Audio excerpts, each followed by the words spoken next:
My brother's fiancée falsely accused me of hitting on her. My brother texted, "Stay away from us." I replied, "Done." Then I withdrew my name as guarantor for their new house mortgage. Now their loan has been denied. I'm 32. And I was the family's designated adult. You know the one. The one who gets the 11 p.m. call for a ride, the one who helps move the heavy furniture, the one who co-signs things. It's not a role you ask for, you just fall into it. My brother, Ryan, he's 29. He's the charming one. The guy who lives life on impulse and worries about the details later. And his fiancée, Cynthia? She's his perfect match. Intense, charismatic, and completely obsessed with curating their perfect life on social media. Now, I never truly warmed to Cynthia. She had this way of complimenting you that just felt like a slap. It's so amazing that you're so stable and practical, and her smile never quite reached her eyes. It was her constant, subtle way of reminding me she found my life boring. But Ryan was madly in love. So I kept my mouth shut. 3 months ago, they found their dream house. A sleek, modern new build in a neighborhood they couldn't possibly afford. Predictably, their income wasn't enough to get the mortgage. And that's when Ryan sat me down for the biggest ask of my life. He needed me to be the guarantor. It was a hell of a risk. I mean, we're talking about a significant mortgage that would hang over my head for the next 30 years. I love my brother, but I'm not an idiot. I told him I needed to think about it. The very first thing I did was spend a few $100 to have a lawyer look over the paperwork.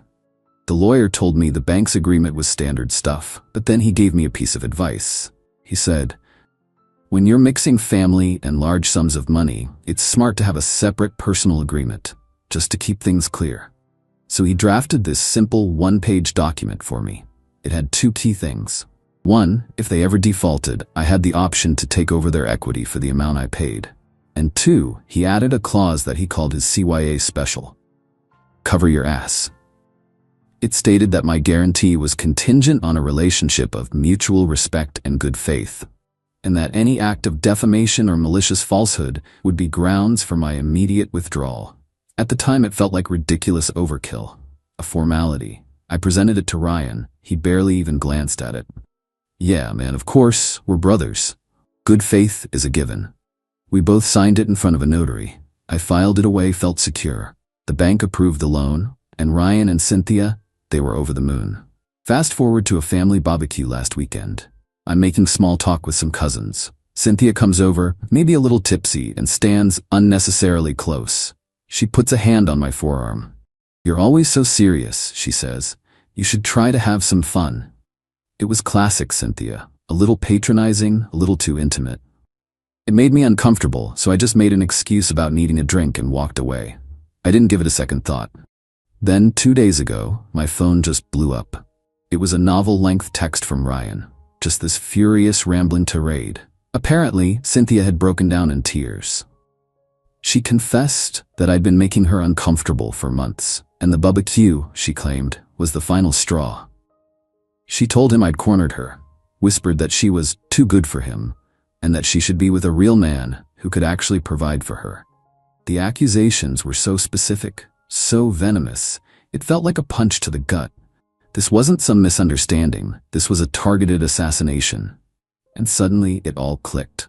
For months, Cynthia had been making these little comments to Ryan about how I was judgmental of their finances, how I was too involved. She was laying the groundwork. I tried calling Ryan, no answer. Called again, straight to voicemail. And then the final message came through. "Ryan, I can't believe you do this. To us, Cynthia's a wreck. Just stay away from us." He was so certain, so completely convinced. And just like that, after 32 years, my brother was gone. A strange calm settled over me. It wasn't rage, it was acceptance, clarity. Cynthia didn't just want distance, she wanted me erased, but she still wanted my financial backing. She wanted the house without ever having to see the guy who secured it for them at family Christmas. I sat there for a long time. Then I picked up my phone. Me, done. My next call was to the mortgage advisor at the bank. I was polite, direct. "Due to a significant and unforeseen personal conflict, I am formally withdrawing my name as guarantor for the loan for Ryan and Cynthia." There was this stunned silence on the other end. "Sir," the advisor said, very carefully, I have to inform you that this action will almost certainly lead to the denial of their entire mortgage application. I am aware of the consequences. I hung up, blocked both their numbers, and tried to sleep. Update 1. The quiet lasted for 3 days. I was starting to think the next thing I'd hear would be a formal letter from the bank. Instead, it was a frantic banging on my front door. 10 p.m. I looked through the peephole. It was Ryan. And he looked like he hadn't slept in days. I opened the door and just waited. "What did you do?" His voice was cracking. He barged right past me into my living room. "Exactly what you told me to do," I said, closing the door. "I'm staying away."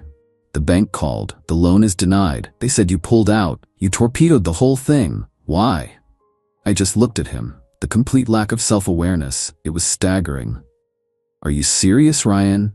You accuse me of trying to steal your fiancée. You tell me to get out of your life, and you can't figure out why I'd pull a multi-$100,000 guarantee out from under you?" "That was personal stuff," he said, pacing now, running his hands through his hair. "Cynthia was upset. She's sensitive. Maybe she overreacted. You don't ruin someone's future over a fight." "A fight?" "A fight is when we argue about who has to help Dad clean the gutters. This was a character assassination, Ryan, and you co-signed it. Without a single question, you believed her instantly." His phone buzzed. He glanced at it. The screen lit up with Cynthia's name, and I could hear the tinny, frantic sound of her voice from feet away. "Is he fixing it? Tell him he has to call them. Make him fix it." Ryan's face just hardened. The desperation was gone, replaced by this borrowed anger. He hung up. "You have to call the bank," he said. His voice was low, demanding. "Tell them it was a mistake, an emotional reaction. Fix it." "No." The word just hung there in the air between us. "What do you mean, no?" he sputtered, his voice rising. "I mean no.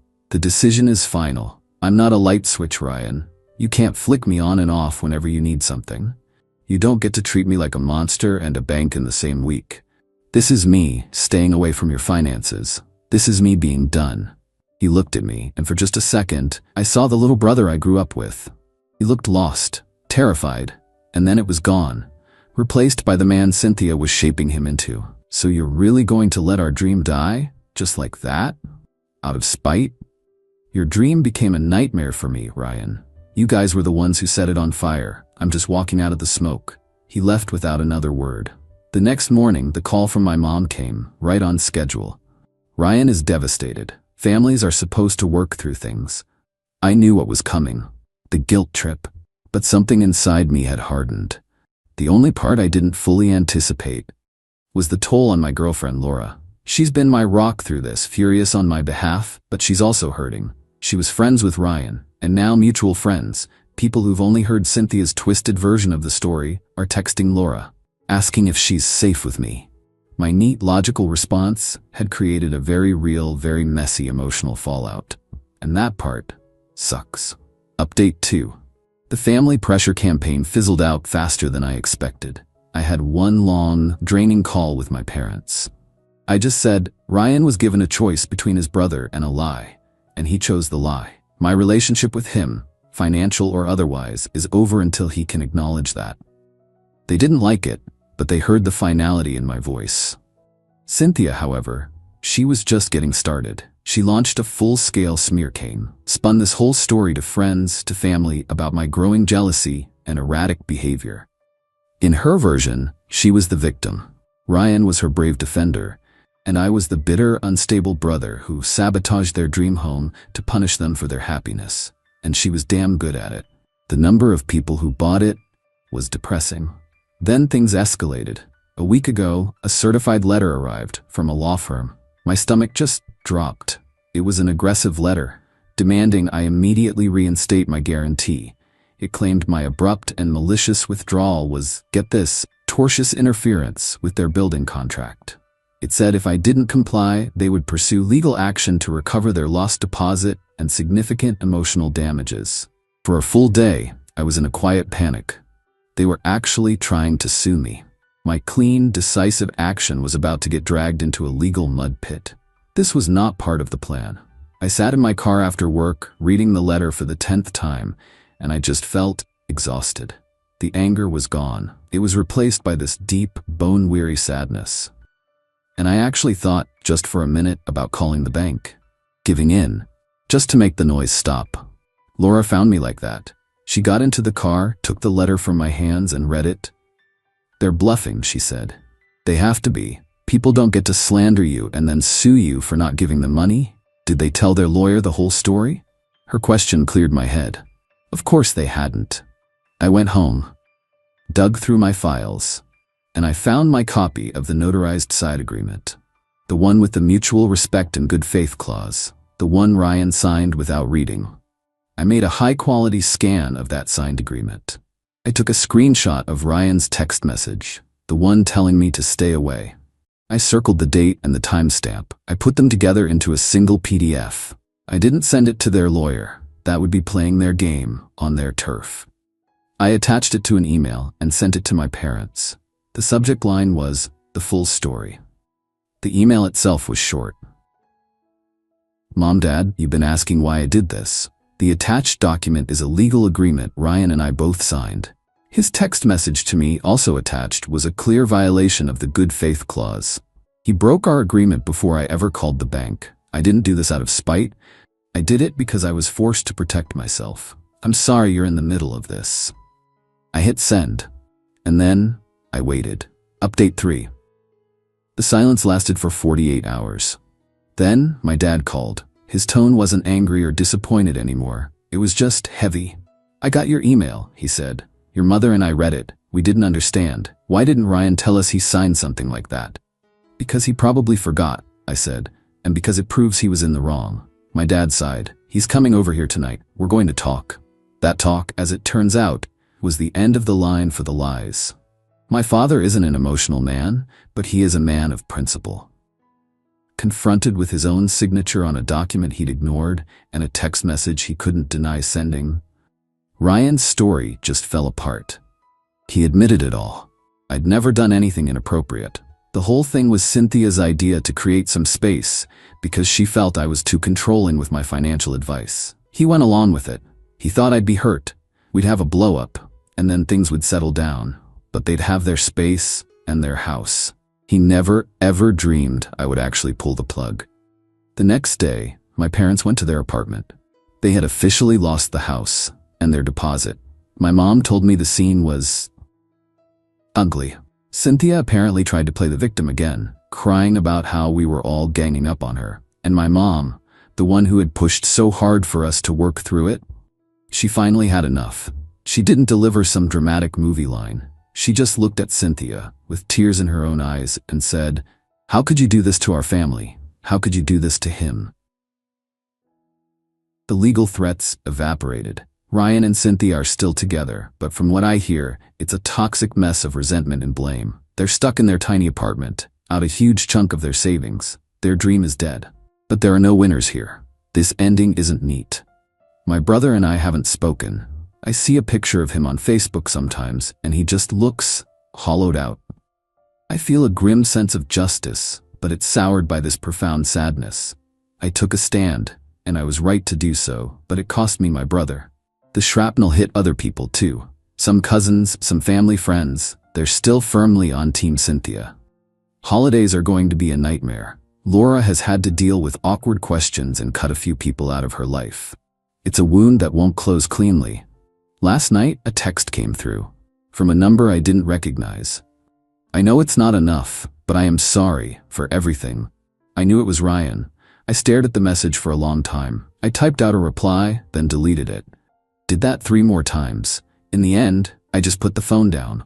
I didn't reply. I don't know if I ever will. Some contracts, once they're breached, they can't be fixed, and that's the most logical and the most painful truth of all.